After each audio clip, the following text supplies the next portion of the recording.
My very special guest today is Louise Hay, who has been dubbed the closest thing to a living saint by the Australian media.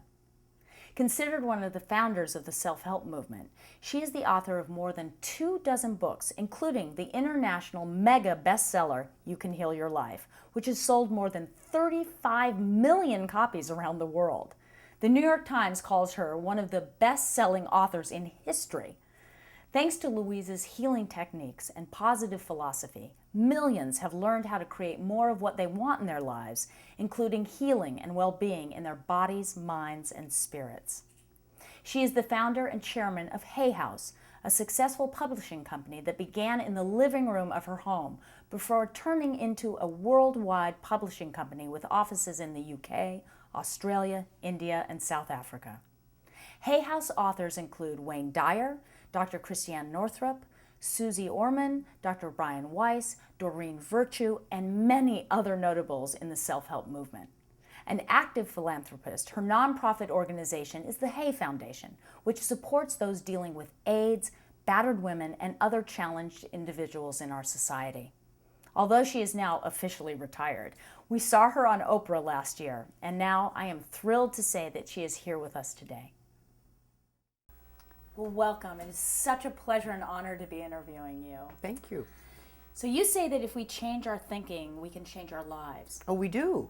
We do, constantly, all the time. You think a negative thought, you're going to go on a downward spiral. You think a positive thought, you'll attract wonderful things to you. Absolutely. Well, so can you share with us a little bit more about your beliefs and ideas and thoughts about ourselves and the cause of our physical and emotional problems? Well, I have come to realize it boils down to choosing the thoughts you think and choosing the foods you eat. And when you can be wise in both areas, you have perfect health. Because the body knows how to take care of itself, but not if you give it a lot of junk. And not if you give yourself a lot of junk thoughts. So it's a clearing. It's clearing the weeds from the area, from the mind, and from the soil. And well, I couldn't agree with you more. I've been following your work for years and years, and so. But for those of people that have tried to change their thinking but seem to be stuck, and can you give them some advice to help them to be more positive or to get through? Well, those I don't places? think that they've been trying and they're stuck. I think they just haven't tried. Because if you will practice this, even a small amount, it makes a difference.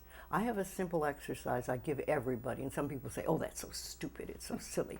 But I ask them to look in the mirror, especially first thing in the morning, and just look in their eyes and say their name and say, I love you, I really, really love you. And this is enormously hard for most people to do to begin with, but as you continue to do it, it makes a big difference. You see, life loves you. Life really loves you. But if you don't love yourself, it's very hard for life to bring you the goodies because you've got this wall up. So when you can learn to love who you are, and that's the way you were born, when you were a little tiny baby, and when I say you, I mean everybody listening to this, we all adored ourselves. We loved our bodies, we loved every part of ourselves. And then we started to listen to other people who told us we weren't good enough or we didn't do it right or no, no, no. And so we decided that maybe we weren't very good. And that's where we get all mixed up. But when we can get back to that point of just adoring this marvelous critter in here, then life says, oh, she's got it, let's give her goodies. And then the next step is to be very grateful about it. Yes. When you're really grateful, then they want to give you more. Excellent. Oh, that's wonderful. So 30 years ago, you were diagnosed with cancer, and you recovered. So will you share that story with us? Well, what I realized at the time was that I had already been studying this stuff, the metaphysics and the thoughts, etc. And when that happened, I realized that life was giving me a chance to prove to myself that what I was teaching worked. So I said, okay, you better get in there, girl, and do it. But I did, yes, I not only changed thoughts, but I think one of the things that was the most helpful, really, was the forgiveness. I really got in there and dug out as much as I could find out about my parents' childhood. And when you understand somebody's childhood, then you can understand how they went from being this wonderful little baby to the people who would mistreat another child. And that sort of gives you a point to begin your forgiveness work. And when I started to do that, I think that was the big shift inside. Yeah. But then, of course, I also did, I found a wonderful naturopathic doctor. Yes.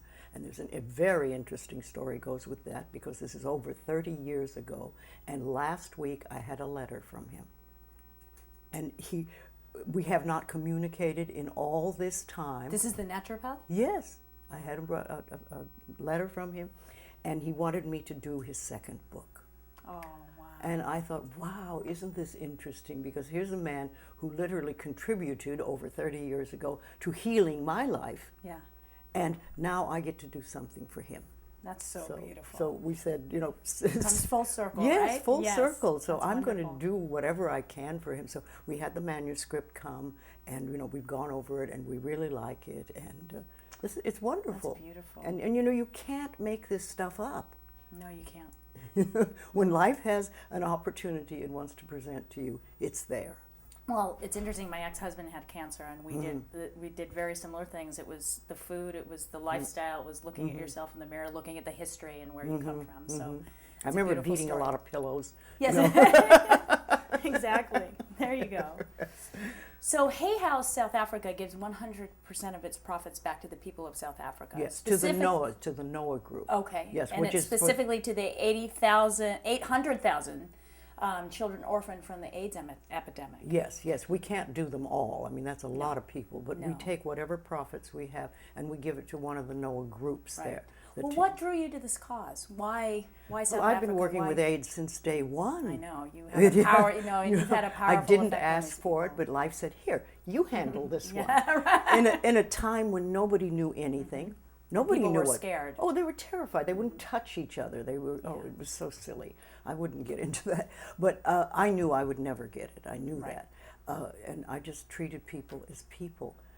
But so I've been with AIDS since day one.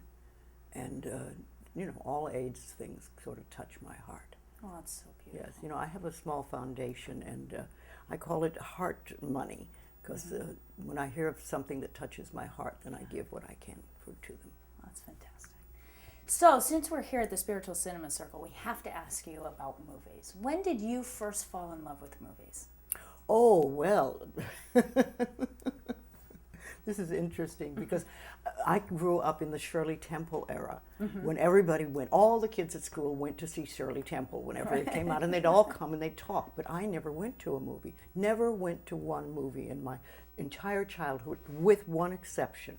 I had a very bad toothache one day, and it must have been really bad for them to take me to a dentist and spend money. And they pulled my tooth, and I was so frightened that I fainted. And I remember waking up and I was having my face slapped by my stepfather, not the dentist.